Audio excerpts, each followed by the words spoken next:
Praise the Lord. आप सबको जय मसीह की। मैं परमेश्वर का धन्यवाद देता हूँ आज के सुंदर समय के लिए जो परमेश्वर ने हमको दिया है। आज मेरे पास एक वीडियो है और वो एक हिंदू भाई हैं और उनका नाम है सनी उज्ज्वल। आप उनको सुनिए और वो धर्म परिवर्तन के बारे में बता रहे हैं। और ये बात बहुत अच्छी है कि ऐसे लोग जो रियलिटी जानते हैं वो अगर सामने आएंगे, वो अगर आगे आएंगे तो बहुत सारी समस्याओं का हल निकल सकता है। ऐसे ही लोग जो सनी उज्ज्वल भाई जैसे लोग अगर फ्रंट पर आ जाएं और अपनी गवाहियां दे देकर और इन बातों को बता कर लोगों को जागरूक करें तो ये जो झूठे इल्ज़ाम मसीहों पर लगाए जा रहे हैं उन पर रोकथाम लगेगी और मसीहों को थोड़ा हियाव भी मिलेगा और वो प्रभु को धन्यवाद दे सकेंगे। तो आइए पहले ये वीडियो देख लीजिए, उसके बाद हम भाई के लिए प्रार्थना करेंगे। साथियों नमस्कार, मेरा नाम सन्नी उज्ज्वल है और मैं एक बार और YouTube चैनल के माध्यम से आप लोगों के बीच में हूँ।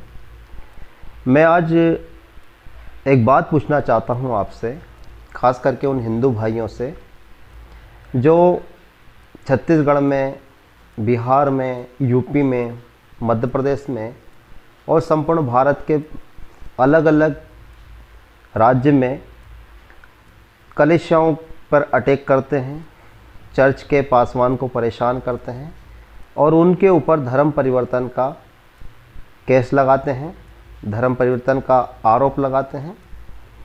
तो सबसे पहले मैं आप लोगों से ये पूछना चाहूँगा कि धर्म परिवर्तन क्या होता है। मेरा ये जो वीडियो है ना, खास करके हिंदू भाई अच्छे से सुन लें, अच्छे से सुन लें मेरा वीडियो। क्या होता है धर्म परिवर्तन भाई? हमें तुम ये बताओ कि धर्म परिवर्तन क्या होता है। चलो ठीक है, मेरा नाम सन्नी उज्ज्वल है, मैं मालवा का रहने वाला हूँ, ठीक है, और मैं भोपाल के अंदर रहता हूँ। और धर्म परिवर्तन क्या होता है अब मैं तुम्हें समझाता हूँ कि धर्म परिवर्तन होता क्या है, ठीक है। 2005 में मेरी शादी हुई थी और शादी होने के बाद में हमारी एक रीति होती है कि हम लोग मंदिर जाते हैं और वहाँ पर नारियल चढ़ाते हैं। तो मैं अपनी पत्नी के साथ में और अपने कुछ रिश्तेदारों के साथ में मंदिर गया और वहाँ पर हम लोग नारियल चढ़ाने के लिए गए। तो हमारे गांव के पंडित जी ने नारियल मेरे हाथों से ले लिया और मुझे इस प्रकार से कहा कि भैया तुम अनुसूचित जाति के व्यक्ति हो, यानी कि दलित हो, मंदिर में नहीं चढ़ सकते, ठीक है। आप हमें नारियल दे दो, हम चढ़ा देंगे और आपको वापस दे देंगे। तो मुझे ऐसा लगा कुछ समय के लिए, वहाँ से आने के बाद मैं काफ़ी सोचता था कि यार ये कैसा धर्म है जिसमें मैं नारियल चढ़ाने के लिए भगवान के पास गया और पंडित मेरे हाथ से ले लेता है और कहता है कि तुम दलित हो, तुम्हें मंदिर में नहीं आना है। तो मुझसे भगवान अशुद्ध हो जाएगा, मतलब मैं अगर मंदिर में चला गया तो भगवान अशुद्ध हो जाएगा। तो जब मैंने हिंदू धर्म के बारे में पढ़ा, हिंदू धर्म को मैंने जानने की कोशिश की, तो मैंने क्या देखा कि हिंदू धर्म के अंदर 4 वर्ण हैं। और पहला वर्ण है ब्राह्मण, सेकंड है क्षत्रिय, और तीसरा है वैश्य, और चौथा है शूद्र।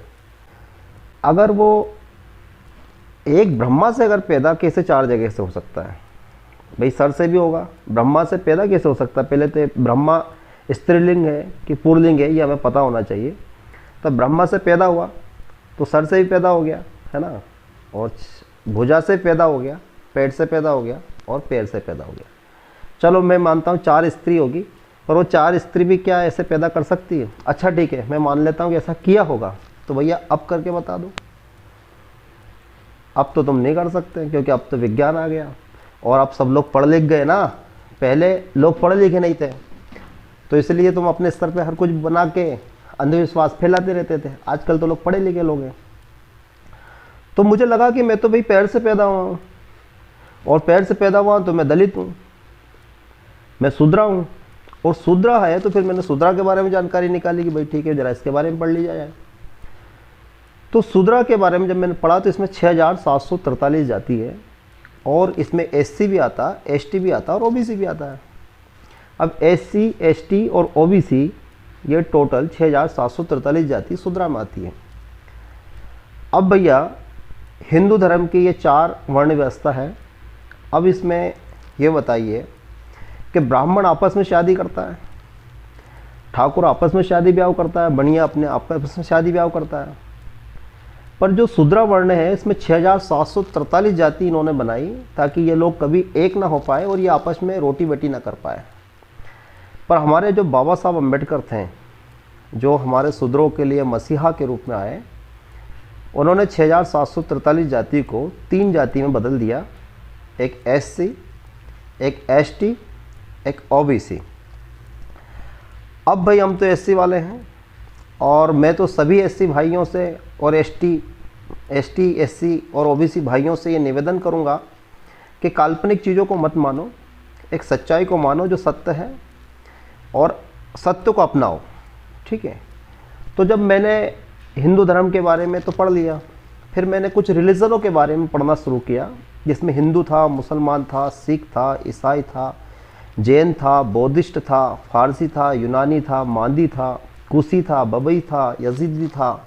जब मैंने अलग अलग धर्मों के बारे में पढ़ा तो मुझे सारे धर्मों में बौद्ध धर्म और ईसाई धर्म अच्छा लगा।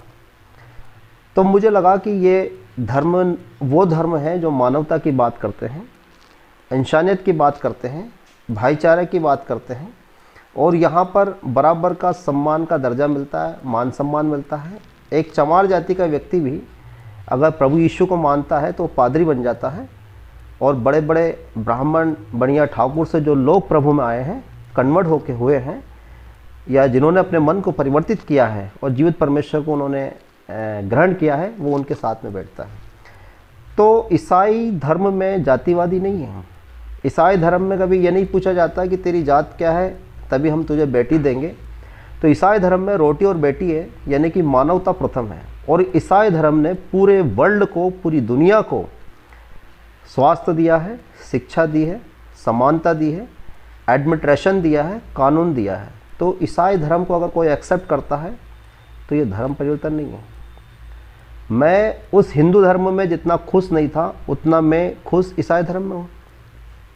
और हमारे जो लोगों ने SC ST OBC के लोगों ने जो हिंदू धर्म का त्याग करके जो गौतम बुद्ध के अनुयायी बने, बौद्ध धर्म को अपनाया, प्रभु यीशु मसीह के अनुयायी बने, आज वो सब खुश हैं। और उनकी खुशी से ये कुछ लोग हैं, मैं पूरे हिंदू भाइयों को बुरा नहीं कह रहा हूँ, ये कुछ लोग हैं जो हिंदूवादी जहर पिला रहे हैं, ठीक है, कोई बात नहीं, पिलाओ। पर एक बात याद रखना, 1st सेंचुरी के अंदर एक किंग नीरो था, उसने भी तकरीबन 10 लाख यहूदियों को मारा था और यरूशलेम में, इज़राइल में आग लगा दी थी। और उसी टाइम में 1st सेंचुरी में मसीह समाज के ऊपर पहला परसिक्यूशन आया था। पर जितना ज़्यादा उनको सताया गया उतने ज़्यादा क्रिश्चियन बढ़ गए और आज दुनिया में नंबर 1 पे क्रिश्चियन है। तो इसलिए इन्हें सताना बंद करो, वरना ये भारत 2040 तक क्रिश्चियन बन जाएगा। तुम पूरी ताकत लगा लोगे तब भी नहीं रोक पाओगे, क्योंकि बाइबल का वचन ही ये कहता है कि तुम जितने सताए जाओगे उतनी जल्दी जल्दी परमेश्वर का वचन बढ़ेगा, उतनी जल्दी जल्दी लोग परमेश्वर में आएंगे। और मैं एक बात और पूछना चाहता हूँ, अभी छत्तीसगढ़ के अंदर लेटेस्ट एक घटना है जिसमें पास्टर प्रकाश के चर्च में 40-45 लोग एक साथ चले जाते हैं।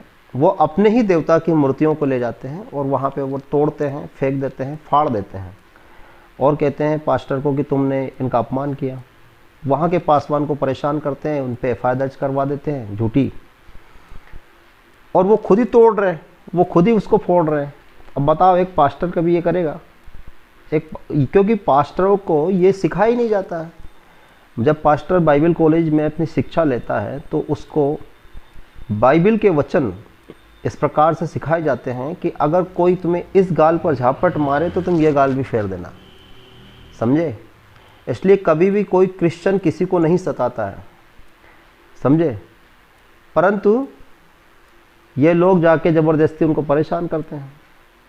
मैं मेरे हिंदू भाइयों से एक बात कहना चाहूँगा, जितने भी तुम लोग जो RSS की जो शाखाएं चला रहे हो, किसी दिन किसी मस्जिद के ऊपर तुम जाओ और उस मस्जिद के ऊपर जाके कोई नमाज पढ़ते टाइम में जाके इस प्रकार की हरकत करो। अगर तुम्हारी माँ ने दूध पिलाया है तो एक बार ऐसा करके दिखाना और फिर सन्नी उज्ज्वल से बात करके बताना, ठीक है। देखो, सीधे साधे पादरियों को सताना छोड़ दो, वरना क्या होगा ये आप भी नहीं समझ पाओगे, ठीक है। क्योंकि परमेश्वर की मार बहुत बुरी होती है। भोरा के अंदर एक कहानी है, भोरा की एक कहानी जो मैं आपको सुनाना चाहता हूँ। वहाँ परमेश्वर का एक दास सेवकाई करता था और उस परमेश्वर के दास को जब केरोसिन की ज़रूरत पड़ती थी तो जो केरोसिन बांटने वाला है वो उसको ईसाई बोलकर मना कर देता कि नहीं नहीं, तुम तो ईसाई हो, हम तुम्हें केरोसिन नहीं देंगे। तो इस प्रकार से वो परमेश्वर का दास बार बार जाता है और वो बार बार मना कर देता है। एक दिन परमेश्वर का दास जल्दी जल्दी जाके सामने आगे लाइन लग गया। आगे लाइन लगा तो उसका नंबर आ गया। उसने बोला, सर मैं 8 दिन से परेशान हूँ, आप मुझे तेल दे दो। कहने लगा, अरे क्या का तेल, कोई तेल वेल नहीं मिलेगा तुमको, चले जाओ यहाँ से, तुम बाहर से आए हो, तुम बाहर के हो। इस प्रकार से वो उस परमेश्वर के दास को बेइज्जत करता है और डांटता है और वो बेचारा अपने घर आ जाता है और उन्होंने लकड़ी को जला के, चूल्हा जला के उस रात को खाना पकाया। और जब मॉर्निंग में वो अपने किसी काम से शहर जा रहा था, तभी उसको ये बात पता पड़ी कि वो केरोसिन बांटने वाले भैया के ऊपर से ट्रक चढ़ के निकल गया। चिपला हो गया, चिपला, ख़त्म। हमारा बाइबल में इस प्रकार से लिखा है, परमेश्वर यहोवा कहता है, जो आकाश और धरती पूरी कायनात का खुदा है, वो ये कहता है कि तुम नहीं मारना, तुम मारना मत, क्योंकि तुम मेरे दास दासी हो, मेरे बेटे बेटी हो, तुम मुझे क्रोध करने का मौका देना। तो इसलिए भैया, मेरे हिंदू भाइयों, परमेश्वर के क्रोध से डरो और कलीसियाओं को सताना बंद करो। मसीह लोगों से उलझो मत, वरना उलझ ही जाओगे। तो ये भाई ने बताया किस प्रकार से आपने देखा सुना। तो यही एक वजह है, यही सच्चाई भी है।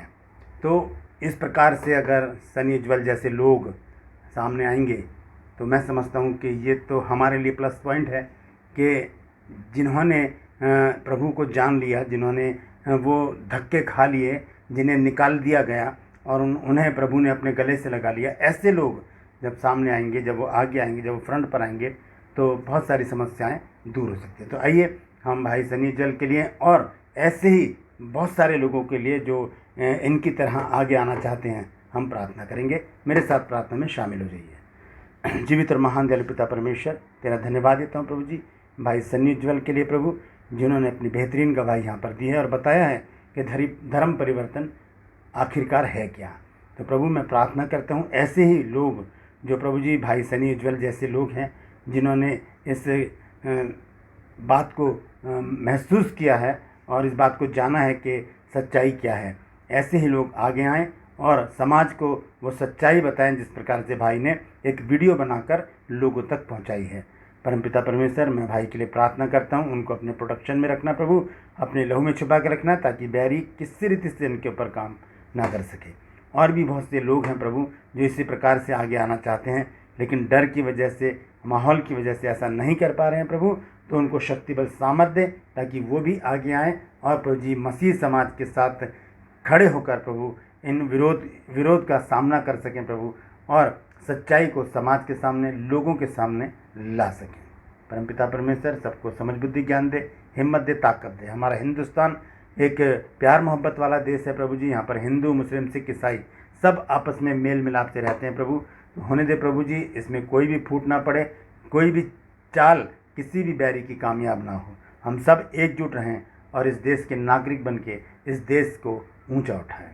धन्यवाद देता हूँ प्रभु, तूने मेरी प्रार्थना को सुन लिया। प्रभु यीशु के नाम से मांगता हूँ, आमीन। तो ये वीडियो आपने देखा है, मैं धन्यवाद देता हूँ कि आपने पूरा वीडियो देखा। इसके बाद मैं वचन का एक वीडियो अपलोड करने वाला हूँ, वो भी आप ज़रूर देखिएगा, क्योंकि मेरा रोज़ का रूटीन है एक वचन आपको प्रतिदिन देना। लेकिन ये वीडियो मेरे पास आ गया था, इसलिए मैंने आज सुबह इसको पहले डालना उचित समझा, क्योंकि ये ज़रूरी है ये बात कि सब लोग इस बात को जाने। मैं आपसे गुजारिश करता हूँ इस वीडियो को शेयर कीजिए ताकि बहुत से लोग इन सच्चाइयों को जान सकें। और वेट कीजिए वचन का, बाइबल का वचन जो मैं आपके साथ शेयर करना चाहता हूँ। अब से थोड़ी देर बाद उसे मैं शेड्यूल में डालूँगा और वो आपके पास सही समय पर पहुँच जाएगा। उसे भी ज़रूर देखिएगा ताकि वचन की बातों को भी हम आगे सीखते चले जाएं। परमेश्वर आप सबको आशीष दे। Praise the Lord.